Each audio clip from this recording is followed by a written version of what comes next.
4 nights ago, millions of Americans watched a man die on television. The CBS 60 Minutes program showed Dr. Jack Kevorkian giving a lethal injection to a patient who was terminally ill and had asked the doctor for help. Dr. Kevorkian has now been charged with murder, a risk that he was more than willing to take. In fact, he wanted this death to become a test case on euthanasia. And Australia's leading campaigner on the issue fully supports that stand. We'll hear from him shortly, but first this edited version of the story that American viewers saw, and we won't be showing the patient dying.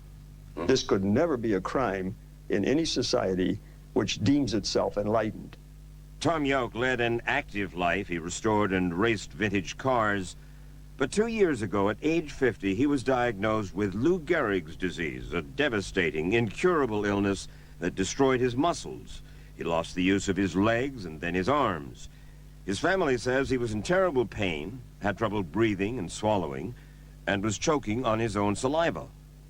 Trying to talk to Tom, you learn how bad he was. He couldn't also make intelligible words, barely. Do you have any children? Okay.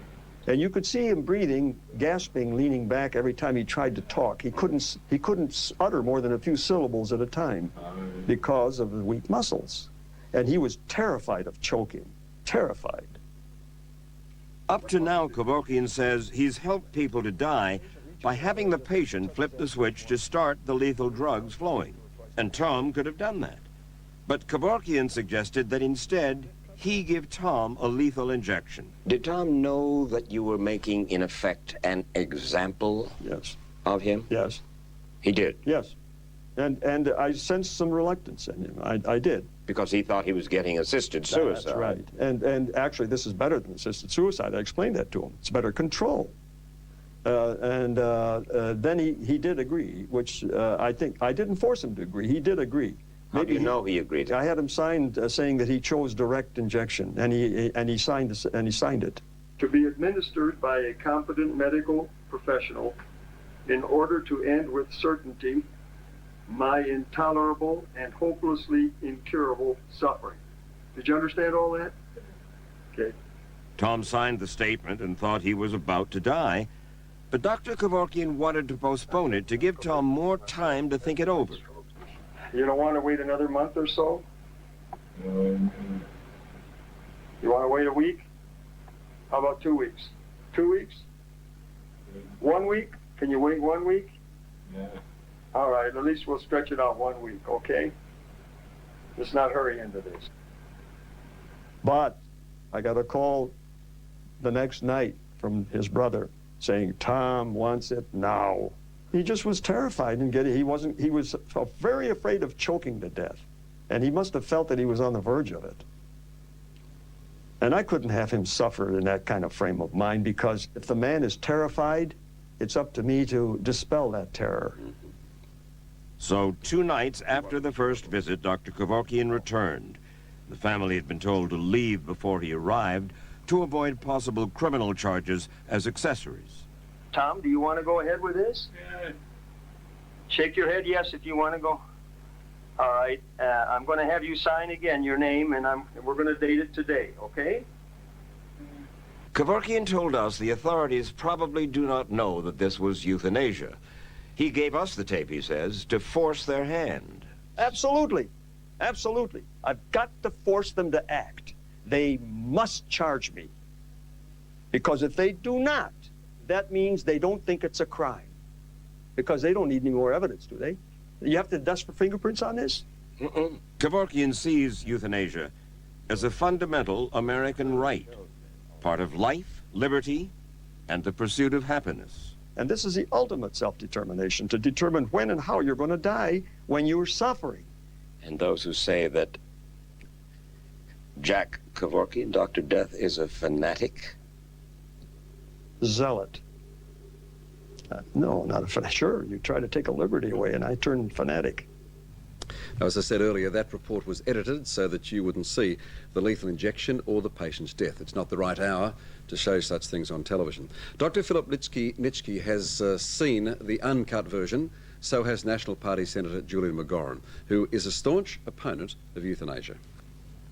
Thank you both for your time. Senator, can I ask you, is this a brave new world or old-fashioned murder? If you take it from the public point of view, I think anyone watching that particular piece will say that it was very sad that this patient was used as a sacrifice and a victim for Dr. Kevorkian, and there's got to be a better way to push a public cause. Dr. Nitsky, a brave new world? It's not a brave new world, it's simply a very accurate depiction of what's being forced upon us right now, and this is a very honest depiction of that, and of course taking it to the public, as has been suggested by the good senator, will simply show that there's immense public support for having to deal with these situations in an open and honest way. Philip, you've suggested that gutless politicians, in this case in America, forced his hand.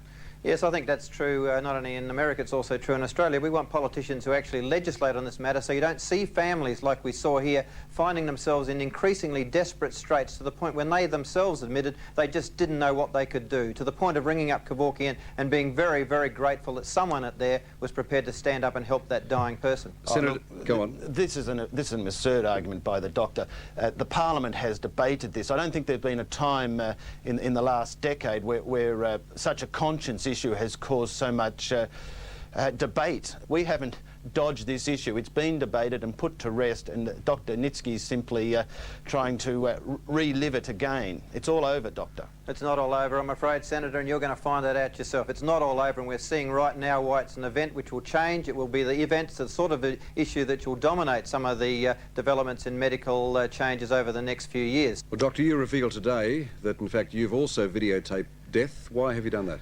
Well, in my case, it's because I want to make quite clear that there's evidence available if the difficult situation should develop where I'm finding myself in front of a court where I actually have some very clear images of the suffering of the person involved and a very clear statement from the person that they wish to go ahead. Well, have you ever administered a fatal dose yourself?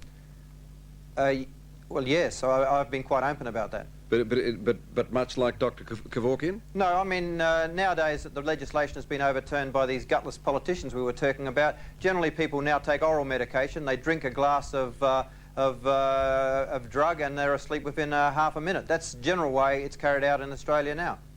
Well, Ray, the general public would surely believe there's something very chilling about a doctor that tapes his own patient's death and then keeps it for his personal library, because it is his personal library. Let me just clear that up. They're not videos of the actual moment of death. That's a very small part of this. It's a video of the person requesting death. It's a video of the individual patient describing their suffering and why they make this decision, so that people can't come along afterwards and say, oh, they must have been depressed, or they must not have been suffering. It's a video that gives the evidence as to why this person has made the decision. They are not interested in filming in general the actual moment of death. So this is not some macabre private peep show. It's a matter of collecting very tangible evidence for the protection of not only me but also the loved ones who take part in this dangerous procedure. I can never be convinced that suicide is the right way to go to legitimise suicide in society, that family and society caring will always outweigh an assisted suicide. The fact the man signed his permission not once but twice, basically pleaded for help?